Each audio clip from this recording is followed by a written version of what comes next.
मेरो चाहिँ बाबा बित्नु भएको मैले त्यो काजकिरियाहरू पनि गर्नु पाएको छैन। अरे अब म नेक्स्ट इयर चाहिँ जान्छु होला सायद। भनेपछि बाबा बित्नु मेरो हो यो म मेहनत जुन दुःख गरेको छ नि, रुन पनि आउँछ हाँस्न पनि आउँछ, पीडा त छँदैछ। बाबा बितेपछि पनि म यही बाध्यताले गर्दा म नेपाल जान पाइनँ क्या। साउजीको दबाबै मान्छु कि म त्यो गरेर आइज नि त अर्को महिनापछि खुलाउला आयो। त 14 लाख कति समयमा तिर्नु भयो त?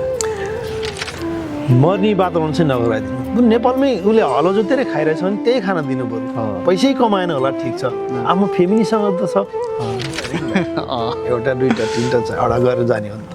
ओके सिधै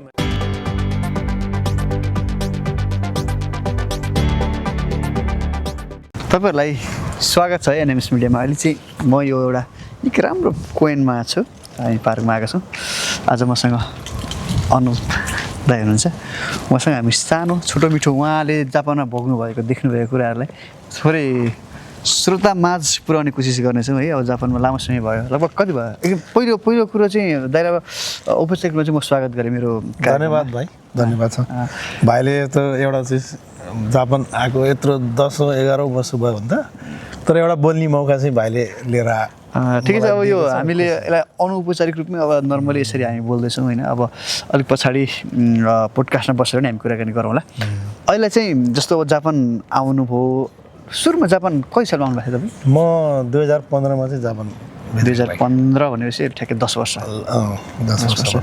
अहिले तपाईँ कुक भिजामा हुनुहुन्छ है? कुक भिसामा। अब यहाँ कुक भिजाका समस्याहरू है विशेष गरी अब धेरैले भोगिराख्नु भएको छ, देखिराख्नु भएको छ, नयाँ आइराख्नु भएको छ। तपाईँले पाउनु भएको, देख्नु भएको त्यो छेड देखेरको छेडलाई सम्झिँदा पर्दा कसरी सम्झिनुहुन्छ? म एउटा दुःखदायक तरिकाले नि सम्झिन्छु, तर चाहिँ म आफ्नो म आफैले भन्दा पर्दा चाहिँ दुःख परे नि समाउनुपर्छ, गर्नुपर्छ, मेहनत चाहिँ गर्नुपर्छ। आफूले चाहिँ एउटा कला चाहिँ लिनुपर्छ, हो आफूसँग सिप चाहिँ लिनुपर्छ। सिप भयो भने चाहिँ जिउन सजिलो छ जापानमा।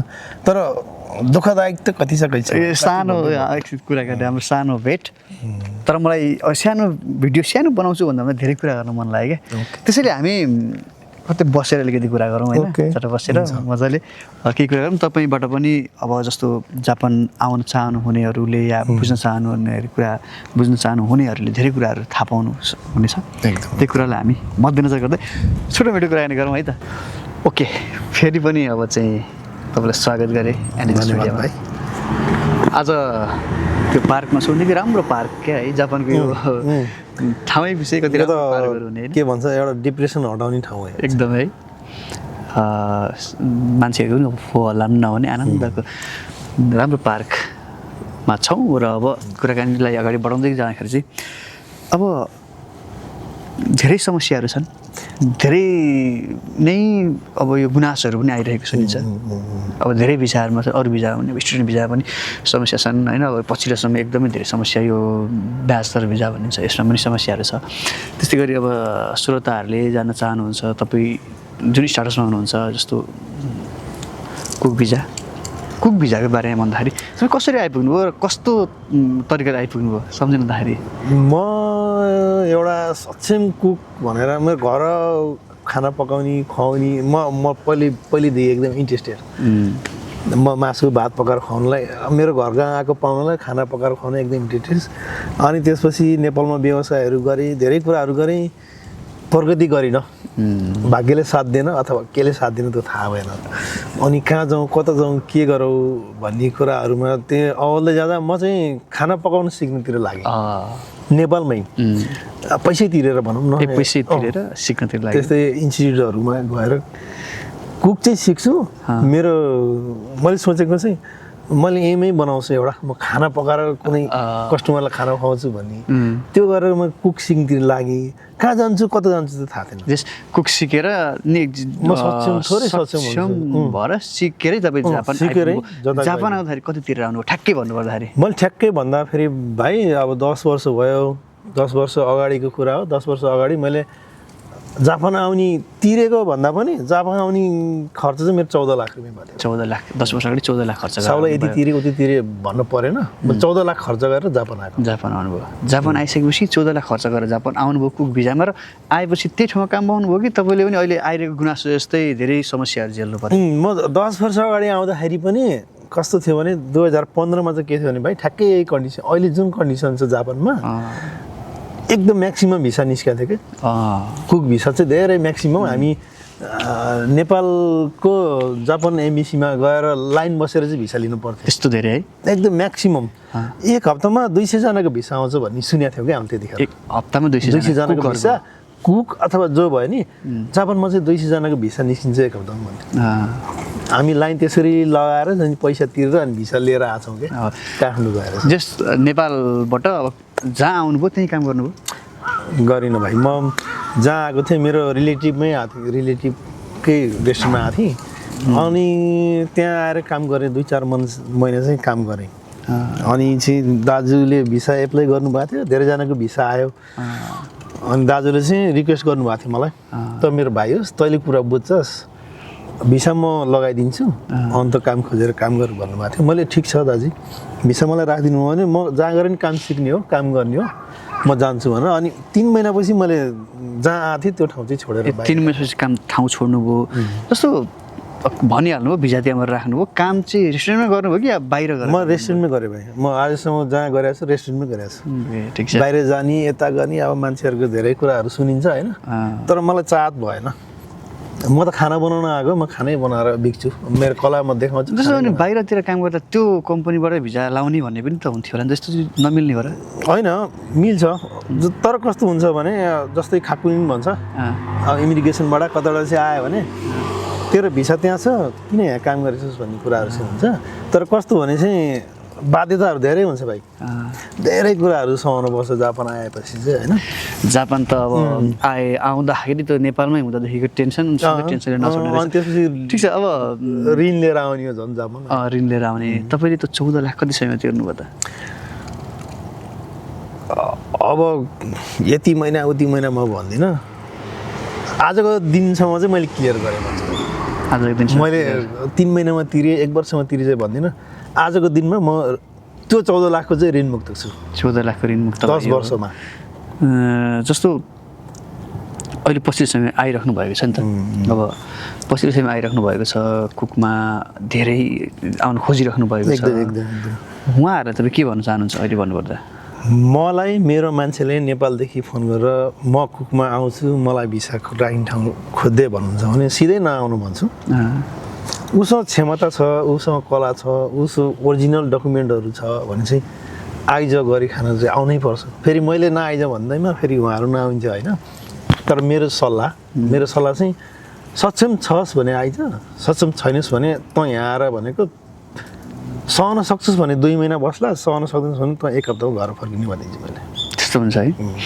जस्तो अहिलेको सक्षमको कुरा गरिहाल्नुभयो होइन सक्षमको कुरा गर्दाखेरि जस्तो अब मेन त अब भाषातिर पनि सक्षम हुने कि यो पकाउने कुरामा सक्षम हुने कि के कुरामा सक्षम भइदिनु एउटा त आउँदाखेरि अब भाषाको कति आवश्यकता परेछ भाषा पनि धेरै आवश्यक पर्छ नि भाइ जस्तो यो कुरा म तपाईँलाई किन सोध्दैछु भन्दाखेरि धेरैजना चाहिँ कुक भनेको अब नेपाली इन्डियन रेस्टुरेन्टतिर गर्ने धेरै जस्तो हो र त्यो ठाउँमा चाहिँ खासै भाषा आवश्यक पर्दैन भन्ने कुराहरू चाहिँ सुनिरहेको हुन्छ क्या अरूतिर त्यो भिसा लगाउने मान्छेले पनि त्यही भन्नुहुन्छ तँलाई भाषा चाहिँदैन तँसँग चाहिँ कला चाहिन्छ तैँले चाहिँ खाना पकाउन जाने भयो भन्नुहुन्छ तर चाहिँ भाइ किचनभित्र मात्र हाम्रो जिन्दगी बित्दैन नि त बाहिर पनि हिँड्न पर्ने हुन्छ ट्रेनमा हिँड्न पर्ने हुन्छ कति कुराहरू बुझ्न पर्ने हुन्छ हो हामी चाहिँ वडा कार्यालयहरू जानुपर्ने हुन्छ धेरै कुराहरू छ भाइ भाषा बुझ्न जरुरी चाहिँ छ हामीले त भाषा चाहिँदैन भनेर सुनेर आयौँ होइन तर यहाँ चाहिँ भोग्यो नि त जस्तै एउटा स्कुलमा एउटा चाहिँ हस्पिटल जानको लागि पनि कसैलाई चाहिँ सीमासेन ओनेगाइसमा भन्नुपर्ने दिन पनि थियो क्या त्यो त जटिल ठाउँ हो नि त त्यो त झन् यो भाषा त मेन कुरो जापानमा पहिलो हतियार नै भाषा एकदम अब भाषाले गर्दाखेरि एकदमै दुःख भएको छेड कुनै याद छ मैले भाषाले दुःख पाएको चाहिँ मलाई एकचोटि चाहिँ पुलिसले समात्नु भएको थियो जापानमा मिस्टेक गर्नुभएको होइन मिस्टेक कस्तो भएको थियो भने म रोड क्रस गर्नुपर्ने जेब्रा क्रसिङ गर्नुपर्ने अनि मलाई टाइम पनि लेट भइरहेको थियो वेस्टर्न पुग्नको लागि अनि त्यसपछि जेब्रा क्रसिङमा म दौडेर जाँदाखेरि चाहिँ पुलिसहरूले के सोच्नु भन्छ नि यो त कुनै मान्छे यसले गल्ती गरेर दौडेको भन्ने सोच्नु भएछ अनि मलाई चाहिँ साइरेन्स लगाएरै त्यहाँ पर्खी भन्नुभयो होइन अनि त्यसपछि समात्नुभयो भर्खर जापान आएको भाषा आउँदैन रुनु आँसु मात्रै नआएको भाइ मर्न त्यति पिर परेको थियो ला के गर्ने होला कसरी भन्ने होला कसरी सम्झाउने होला अनि उहाँले लगेर एउटा सम्बन्धित ठाउँमा लगेर मेरो जुन दाजु हुनुहुन्थ्यो मलाई जापान ल्याउनु भएको उहाँलाई फोन लगाएर मेरो फोनबाट उहाँले सबै कुराहरू निम्टाएर अनि चाहिँ त्यसो गर्नुभएको थियो भाषाले गर्दाखेरि एकदम ठुलो समस्या परेको छ बाध्यता भयो नि त भाइ ठिक छ अब नेपाल पछिल्लो समय कहिले जानुभएको थियो त नेपाल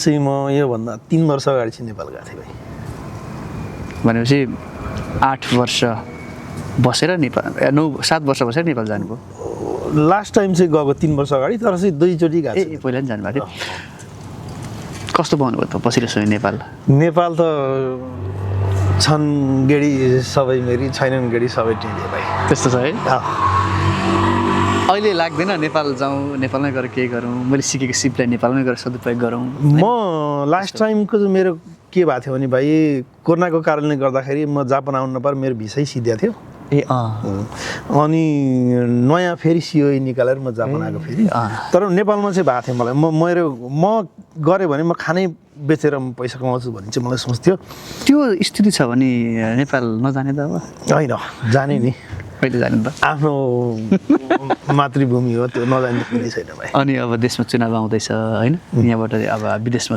चुनाव लागिरहेछ देशमा कसरी निहाल्नु भएको छ के भन्नुहुन्छ त अब पछिल्लो समयको चुनावी कुरा पनि गरौँ न ठिक छ हामी पनि त्यही देखेर त्यही ठाउँमै म त्यही माटोबाट आएको मान्छे हो चुनाव आयो मुलाहरू चाहिँदैन भन्ने छँदै छैन एउटा राम्रो सक्षम मान्छे चाहिन्छ देश विकास गर्ने मान्छे चाहिन्छ यसलाई भोट दिने त्यसलाई भोट दिने त ठुलो कुरै भएन म एउटा पार्टीमा आस्था राख्छु होला भाइले अर्को पार्टीमा आस्था राख्छ त्यो ठुलो कुरो भएन पार्टी भन्दा पनि व्यक्ति हेरौँ राम्रो व्यक्ति नै हेर्ने हो त्यही पार्टीबाट जाने हो व्यक्ति पनि त्यही पार्टीको व्यक्ति राम्रो छ कि जस्तै रवि लामिछानेको कुरा गरौँ अहिले अब चलिआएको उहाँहरू हुनुहुन्छ घन्टी छ नि त उहाँको पार्टी होइन तर व्यक्ति राम्रो हो नि त अब उता बालेन शाह हुनुहुन्छ बालेन शाह लौरी हुनुहुन्छ अहिले घन्टीमा आइसक्नु भयो भने ठिक छ अहिले त उहाँहरूको मिलाप छ राम्रो होस् देश फेरि त अर्को हो नि हिजो भर्खर फेरि छुट्टा नाम पनि भइसक्यो नेपालमा पनि गजब हुन्छ लडावादी छ भाइ तर चाहिँ जस्तो लडावादी जेसुकै होस् जस्तो होस् देश चाहिँ विकास हुनुपर्छ ठिक छ यो जापान जस्तो नहोस् तर चाहिँ जापान अथवा कुनै आउट अफ कन्ट्री चाहिँ जान नपरोस् अबका पुस्ताहरू त्यो त सबैले हामीले सोचेकै छौँ जापान तपाईँलाई यस्तो कस्तो लाग्छ भने जस्तो 10 वर्ष बस्नुभयो होइन 10 वर्षमा यसो हेर्दाखेरि जापान विकास हुनुमा प्रमुख कारण के जस्तो लाग्छ सहनशीलता भाइ है हामीलाई हावाले अलिक डिस्टर्ब पनि गरिरहेछ ठिकै छ यसलाई मजाले श्रोताहरूले चाहिँ ठिक छ यसलाई बुझिदिनु होला अलिक हावा चलिरहेछ तर आनन्द भइरहेछ आनन्द यो यस्तोमा पोडकास्ट त फर्स्टचोटि आउँछ होला ओके राम्रो इन्भाइरोमेन्टमा भन्नुहोस् फेरि हामी कन्टिन्यू जाउँ जापान मतलब यसरी जापान डेभलप भएपछि तपाईँलाई के यस्तो भन्नु जस्तो सहनशीलता भन्नु जस्तो कुराहरूमा धेरै सहनशीलता जापानको बारेमा इतिहास पनि पढेका छौँ होइन केही थोरै कथाम्दी जस्तै हिरोसिमा नागासाकीमा जुन अमेरिकाले त्यहाँ बम खसाल्यो त्यसपछिको जापान त्योभन्दा अगाडिको जापान धेरै फरक त्योभन्दा अगाडि जापानमा पनि त्योभन्दा अगाडि चाहिँ सहनशीलता नभएको भएर त्यो थियो अहिले सहनशीलता भएको भएर चाहिँ जापान यो छ क्या सुरक्षाको दृष्टिकोणले पनि एकदम राम्रो है सुरक्षित देशमा त दोस्रो देशमा पर्छ त्यो निकै राम्रो पर्छ होइन हरेक कुरा राम्रो छ अब यहाँका राम्रा पक्षहरू पनि छन् नराम्रो पक्षहरू पनि छन् विशेष गरी नराम्रो पक्षहरूसँग चाहिँ हामीले अब धेरै गर्नु परिरहेको छ त्योभन्दा देशभन्दा पनि अब नेपालीहरूबाट पनि पाइएको छ अब रेस्टुरेन्टको कुरा गर्नुपर्दाखेरि कति समस्याहरू छन् अस्ति हामी हेरिरहेका छौँ ल्याउने लाखौँ खर्च गरेर लिएर ल्याउने यहाँ ल्याइसकेपछि खासै अब काम छैन भात खान नदिने अनि यहाँनिर एकदम खाना र बस्नको लागि मात्रै काम गर्थे भन्ने मान्छेहरू पनि धेरै हुनुहुन्छ धेरै हुनुहुन्छ मैले फोन कलहरू उठाएको छु मैले काम गरेको रेस्टुरेन्टमा कति समस्याहरू परिरहेको छ त्यसमा चाहिँ अब सपना बोकेर आएको हुन्छ ऋण गरेर आएको हुन्छ त्यो चिजहरू नपाउँदाखेरि मान्छे फ्रस्ट्रेसनमा डिप्रेसनमा गइरहेको छन् होइन सुसाइड पनि भइरहेछ जम्मै ठाउँमा भएको छ कुकमा पनि भएको छ यता स्टुडेन्टहरूले पनि भइरहेको छ सबैजनालाई गाह्रो छ अब पछिल्लो समय यो ब्याचलर भिजामा झन् धेरै समस्याहरू छन्, यसको बारेमा पनि धेरै कुराहरू छन्, गर्नु पनि पर्छ। जोडिँदै जाँदाखेरि यसको बारेमा पनि कुराहरू गरौँला। तर सचेत चाहिँ नेपालबाटै सचेत हुनु पर्यो पहिलो। एकदम त्यो ल्याउने मान्छेलाई दोष दिने होइन भाइ, ल्याउने मान्छेलाई दोष दिने होइन भन्दा ल्याउने मान्छे पनि दोषी हुन्छ कि फेरि। कहाँनिर दोषी हुन्छ भने उसले ल्याएर चाहिँ उसलाई सक्षम चाहिँ गराउनु पर्यो। उसले भनिदिन सक्नु पर्यो क्या तपाईँले तपाईँको काम के हो, तपाईँले के गर्ने हो, त्यही भएर भन्न खोजेको ल्याउने मान्छे मात्र दोषी होइन, आउने पनि दोषी हो, ल्याउने पनि दोषी हो। आउने मान्छे त लगभग उसले त नेपालको दृष्टिकोणले हेरेको हुन्छ, नेपालको आँखाबाट हेरेको हुन्छ। नेपालको आँखाबाट त यो कुराहरू देखिँदैन, यहाँ जापान भनेको त यस्तो खालको यो रङ्गीन संसार देखिन्छ, यहाँभित्रको अँध्यारोपन त हामी देखिँदैन त्यहाँबाट। त्यो देखाउनको लागि चाहिँ तपाईँ हामीले पनि थोरै पहल गर्न सक्छौँ। यसरी नै हाम्रो कुराकानी मार्फतबाट आफ्नो भोगाइबाट आफूले देखेका सुनेका चिजहरूबाट चाहिँ उहाँहरूसँग यो कुरा पुऱ्यायौँ भने उहाँहरूले ती कुराहरू ध्यान दिनुभयो भने एकदम त्यो सुन्न बुझ्न चाहिँ जरुरी छ। विदेश जहाँ यहाँ जापान मात्र होइन, जुनै कन्ट्री गए पनि अब अनुभवी चाहिँ अनुभवी हुनु पर्यो। जस्तो हामी चाहिँ अब डाइरेक्ट मेन पावरबाट पनि त आउँदैनौँ त, मेन पावरबाट ल्याउने हो त कुकलाई होइन नि, होइन। यो हाम्रै भिजा यो पछिल्लो समय आइरहेको विभिन्न ब्याचलर भिजा भनौँ, यिनीहरू पनि मेन पावरबाट आउने होइन। यिनीहरू मेन पावरबाट आउने एउटा त्यो उहाँ गाइड गर्ने कुनै निकाय नै देखिन्छ क्या, छैन क्या। त्यसले गर्दा समस्याहरू बढिरहेछ क्या। यहाँ गाइड गर्ने निकाय नै छैन, मान्छे मेन पावरबाट नै आउने होइन, डाइरेक्ट अब आइपुगेको छ, आइसकेपछि बिजोग भएका मान्छेहरू छ्यापछ्याप्ती हुनुहुन्छ क्या। कति होइन, काम नपाएर, खाना नपाएर, बस्न नपाएर बिजोग भएर बाटोमा बस्नुभएको मान्छेहरू पनि हुनुहुन्छ। यसले गर्दाखेरि सबै कुराहरू देख्दाखेरि निकै मन दुख्छ होइन। तर यो कुरा चाहिँ तपाईँ हामीले यसरी सामाजिक सञ्जालको माध्यमबाट, यसरी अब भिडियोको माध्यमबाट, विभिन्न माध्यमबाट बुझाउन सक्नुपर्छ नेपालमा हुँदाखेरि यस्तो खालको परिस्थिति छ है जापानमा। त्यो चाहिँ भन्न सक्नु पर्यो, हामी भोगेछौँ। सक्षम भएर त आउने, आइसकेपछि का समस्याहरू पनि थोरै आफूले मध्यनजर गर्नुपर्छ। एकदम भाइ भनिदिनुहोस् त उहाँहरूलाई एकचोटि फेरि पनि तपाईँले यो कुरा चाहिँ भएर आउनुभयो भने यो कुरा क्या भाषा होइन, सिप अरू कुराहरू के कुरा बुझ्न सक्यो त सजिलो छ त यहाँनिर। जस्तो तपाईँले जस्तो आउनु भएको छ, डिभिडेन्ड ल्याउने, बच्चाहरू ल्याउने, सबै कुराहरू पढाउने, यहीँनिर सेटल हुने खालको राम्रो वातावरण छ त जापानमा। त्यही त सक्षम हुनु पर्यो आफू, राम्रोसँग गरेर नेपालमा सिप भएकै मान्छे आउनुहुन्छ भने कतिपय त हुनुहुन्छ नि त राम्रो गरेर बस्ने, बच्चा यहीँ ल्याएर पढाउने। नेपाली स्कुलहरू खोलिरहेछ होइन, इङ्ग्लिस मिडियमको स्कुलहरू धेरै छ नि त, भाइलाई पनि थाहा छ। आफैले चाहिँ पढाइराखेको छौँ स्कुलमा। अब यहाँ कसरी हेर्नुहुन्छ भने जापानमा चाहिँ थुप्रो स्कुलहरू, नेपाली स्कुलहरू उनी खोलेको छन्। त्यसमा एभरेस्ट इन्टरनेसनल स्कुल, त्यहाँ म पनि आबद्ध भएर पढाइ नै राखेको पनि छु, त्यहाँ कार्यरत पनि छु। तपाईँहरू पनि आफ्नो नानी बाबालाई एभरेस्टमा पढाउन सक्नुहुन्छ। एभरेस्टको अहिले आराकावा, ओगिकुबु, आसागाया, इब्रानसुदी अब नयाँ भर्नाहरू पनि खोलिएको छ, त्यहाँ पनि ध्यान दिन सक्नुहुन्छ। नेपाली करिकुलम पढाइ हुन्छ, नेपालीको वातावरणमा यहाँनिर अब सँगसँगै जापानिज पनि पढाइ हुन्छ। फेरि नेपाली भनेको नेपाली मात्रै होइन, इङ्ग्लिस मिडियमबाट नेपाली स्कुल प्लस जापानिज पनि मजाले पढाइ हुन्छ। त्यो कुराहरू त छोडौँ, अहिले हामी चाहिँ कुरामा ठिक छ त, स्कुल चाहिँ छ, याद गर्नु होला है त। त्यही त छ नि त, आफू सक्षम भएर आयो भने चाहिँ जापानमा पनि एकदम साधारण नेपालको जस्तै जिन्दगी बिताउन चाहिँ सकिन्छ। मातृभूमि त भएन, कर्मभूमि भयो, तर चाहिँ यहाँ पनि सेटल भएर बस्नु भएको धेरैजना हुनुहुन्छ। अब भाइले चाहिँ कति स्टुडेन्टहरूलाई चाहिँ त्यहीँ पढाइराखेको छ, त्यहीँ क्लास दिइराखेको छ एउटा म्युजिक, त्यो पनि भाइले चाहिँ गरेको राम्रो, मलाई चाहिँ प्राउड फिल हुन्छ।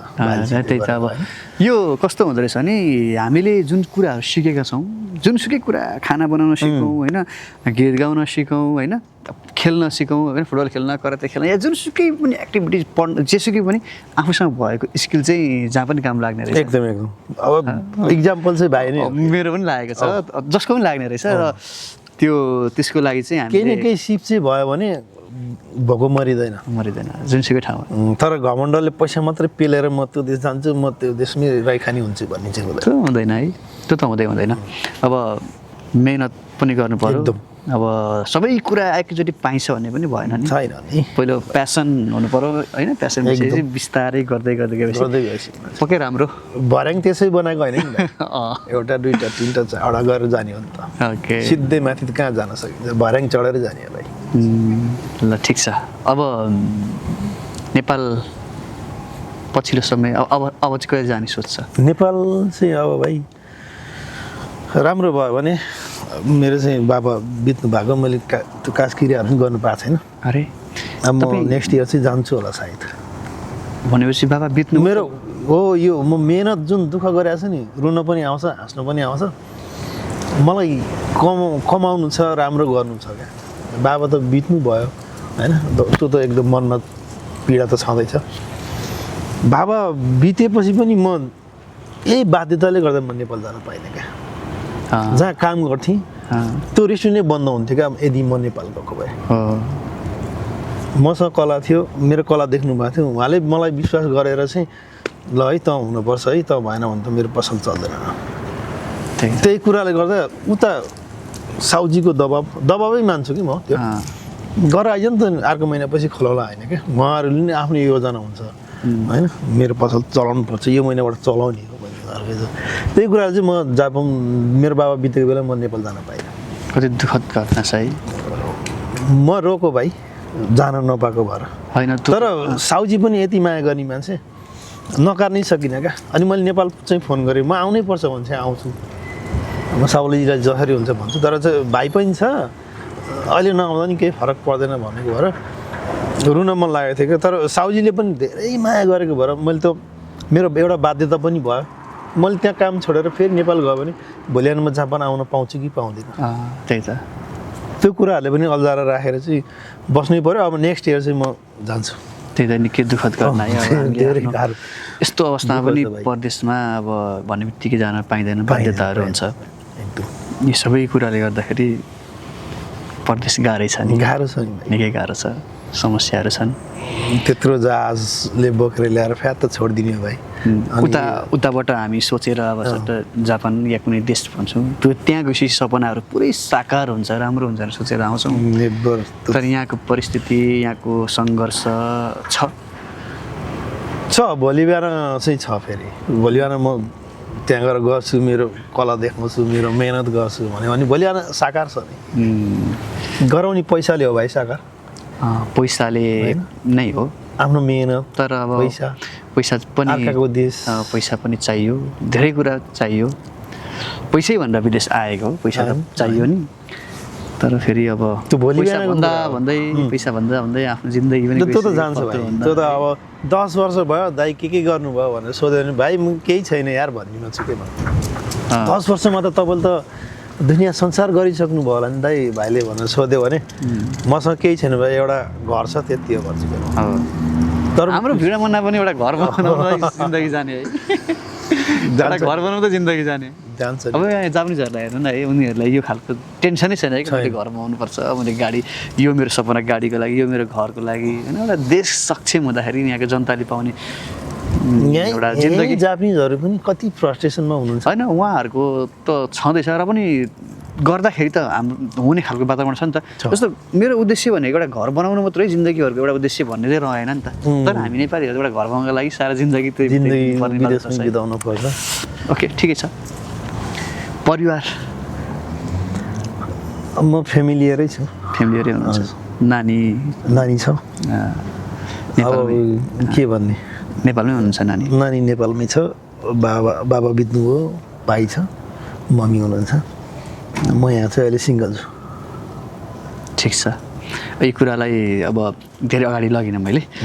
अब केही परिस्थितिहरू छन् होला, अब तपाईँ समय धेरै छ, फेरि हामी पछि कुरा गर्न कुनै दिन गरिएछ भने होइन। खैर अब अहिले भनेपछि अब त्यो दुःखद घटनामा पनि तपाईँ नेपाल जान सक्नु भएन, अर्को साल जानु हुँदैछ। पक्कै अब देशमा केही राम्रो होस्, सधैँको लागि हामी नेपालतिर जानुपर्ने एकदम अपेक्षा नै छ। देश बनोस् अनि त्यसपछि हाम्रो पनि यहाँ छाती चौडा बनाएर हिँड्न पाइन्छ, विदेशै भए पनि मेरो देश पनि यस्तो भयो है भन्न पाइन्छ। हो, खैर अब धेरै अब हामी लामो कुरा पनि नगरौँ भन्दा पनि धेरै लामो भइसक्यो होइन। ओके, कस्तो भने तपाईँले भन्नुपर्दाखेरि जस्तो तपाईँको मनमा लागेका कुराहरू चाहिँ केही कुराहरू चाहिँ सुनुन् या कसैले बुझुन् या मबाट पनि केही कुरा मेसेजहरू जाओस् भन्दाखेरि एकचोटि। अब म कुक विषयमा आएको भएर चाहिँ म यी कुकहरूकै बारेमा भन्छु होइन। नेपालबाट आउँदाखेरि चाहिँ धेरै कुराहरू बुझेर आउनु जरुरी छ। सक्षम त सबै कुरामा नभइएला होइन। त्यहीँ गर्छु त्यहीँ गएर सिक्छु भन्ने होला आउँठामा छ। तर जुन जापान ल्याउनु हुन्छ नि जुन सब्जीहरू हुन्छ धेरै किसिमका सब्जीहरू हुन्छ जापानमा जुन गलत सोचेर चाहिँ मान्छे ल्याइराख्नु भएको छ नि उहाँहरूको लागि यो सुझाव राम्रो त राम्रै हुनुहुन्छ उहाँहरू त सधैँको लागि चाहिँ उहाँलाई रेस्पेक्टै छ होइन एउटा स्टाफलाई चाहिँ यसरी राख्नुपर्छ है म नि यस्तै गरेर चाहिँ जापानमा सुरुमा इन्ट्री भएको है भनी सोच्ने साउहरू नि हुनुहुन्छ अनि कतिपय साउहरू हुनुहुन्छ पैसा लिने हो जापान आउँछ जेसी गरोस् भन्ने साउहरू नि हुनुहुन्छ धेरै अनि त्यो फेरि पसल कस्तो के को लागि खोल्नुहुन्छ भने उहाँहरूले मान्छेलाई भिसा लगाएर जापान ल्याउने मात्रको लागि पनि पसल खोलेर बस्नुहुन्छ 50 चलोस् नचलोस् मतलब छैन त्यस्तो साउहरूको लागि चाहिँ सुझाव के छ भने अर्काको जिन्दगी अर्काको भविष्य चाहिँ नबिगारिदिनु मर्ने वातावरण चाहिँ नगराइदिनु नेपालमै उसले हलो जोतेरै खाइरहेछ भने त्यही खाना दिनु बरु पैसै कमाएन होला ठिक छ आफ्नो फेमिलीसँग त छ अर्काको देश आएर दुनियाँ टचर लिएर म मर्नु बाहेक मेरो विकल्पै छैन भन्ने चाहिँ त्यो चाहिँ वातावरण नगराइदिनु होला बिन्ती छ मैले चाहिँ कालो झोला बोकेर हिँड्ने साउहरू चाहिँ जुन घटिया सोचले हिँड्नुभएको छ उहाँहरूलाई एकदम बिन्ती छ अर्काको भविष्य चाहिँ नबिगारिदिनु अर्काको जिन्दगी बर्बाद नगरिदिनु मरे तुल्य नबनाइदिनु त्यो चाहिँ रिक्वेस्ट कालो झोला पनि भन्नुभयो होइन यसको बारेमा ठ्याक्कै कालो झोला भने चाहिँ कम्पनी चाहिँ झोलामा बोकेर हिँड्ने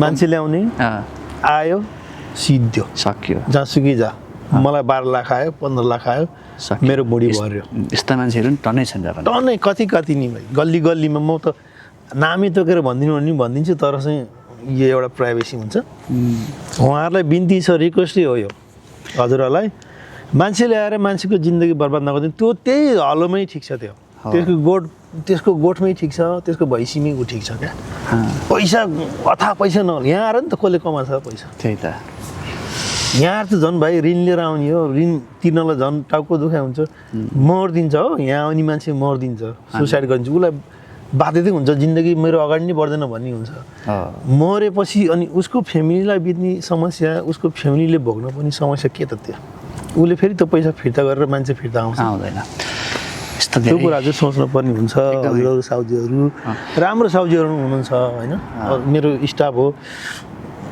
यो जस्तै गरेर म यहाँ आएको त्यही भएर यसलाई दुःख दिनु हुँदैन भन्ने साउजीहरू पनि हुनुहुन्छ उहाँहरूलाई एकदम सलोट छ अर्काको देशमा आएर नि आफ्नो देशको मान्छेहरूलाई बचाएर राख्नु भएको छ गलत सोच्नेहरूलाई चाहिँ गाली गलौजै सम्झिनुहोस् बिन्ती छ यो चाहिँ नगरिदिनु पैसा मात्र जिन्दगी होइन पैसाले मात्र तपाईँको घर बिल्डिङ बन्ला 10 तला बिल्डिङ बन्ला तपाईँको मन चाहिँ फेरि कहिले पनि शान्ति हुँदैन पैसाले बोल्छ मजाले बोल्छ ओके अब धेरै कुराहरू गरौँला फेरि पनि हामी पोडकास्टमा इन्डोर पनि बसौँला अनि अहिलेलाई चाहिँ अब लगभग यति नै राखौँ होला हावा पनि चलिरहेछ होइन मिठो कुराकानी भयो यसरी पार्कमा पनि भाइले चाहिँ एउटा मनभित्रको एउटा किडा चाहिँ उमारिदियो क्या मलाई आज बोल्नु पर्ने बनाइदियो बोल्न पर्ने पनि छ धेरै कुराहरू छन् अब त्यो खोल्नुपर्ने बोल्नुपर्ने कुराहरू कुक भिजामा पछि आएको यो किसिमको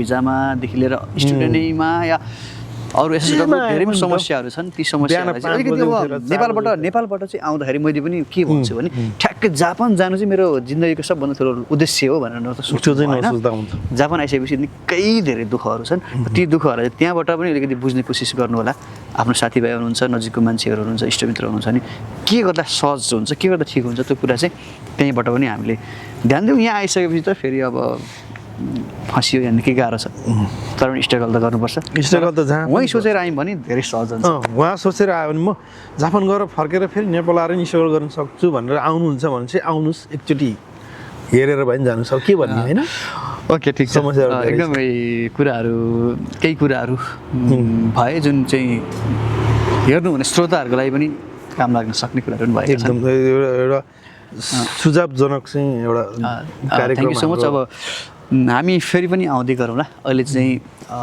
तपाईँहरूबाट बिदा हुन्छ thank you so much channel पनि सब्सक्राइब गरिदिनु होला फेरि मैले सुरु गर्दैछु अब यो खालको कुराकानीहरू गर्न मन लागिरहेको छ जोडिन चाहन्छु धेरैसँग कुराकानी गर्न चाहन्छु होइन बिचमा अलिकति थोरै के कारणहरूले ब्रेक पनि भयो र अब इन्डोर पनि गरिन्छ र आउटडोर पनि गएर आफ्ना कुराकानीहरू यसरी राखिन्छ। थ्याङ्क यू सो मच दाइ। फेरि धन्यवाद भाइ। हावाले एकदम हामीलाई डिस्टर्ब गरिरहेछ र पनि कुराकानीहरू मिलाएर बुझिदिनु होला। धन्यवाद भाइलाई। भाइले एउटा चाहिँ मौका दियो बोल्ने, थोरै भए पनि सुझाव दिने मौका दियो भनौँ। ओके। आफ्नो दुःख पीडा त छँदैछ, तर अरूलाई सुझाव दिन पाउनु भनेको नि त्यो नि ठुलो कुरा लाग्छ मलाई। भाइले एउटा चाहिँ ल्याएर एउटा क्यामेरा अगाडि राखेर यो जिन्दगीको पहिलो अनुभव भनौँ मेरो लागि चाहिँ। अनि कति बोलेँ के बोलेँ, अब त्यो राम्रो बोल्यो होला नराम्रो बोल्यो होला त्यसको लागि क्षमा छु, तर चाहिँ मनको किडा निकालेर okay okay thank you so much है त। हस् thank you so much. Okay thank you भाइ, धन्यवाद। हजुरहरूलाई पनि धन्यवाद हेरिदिनु भएकोमा।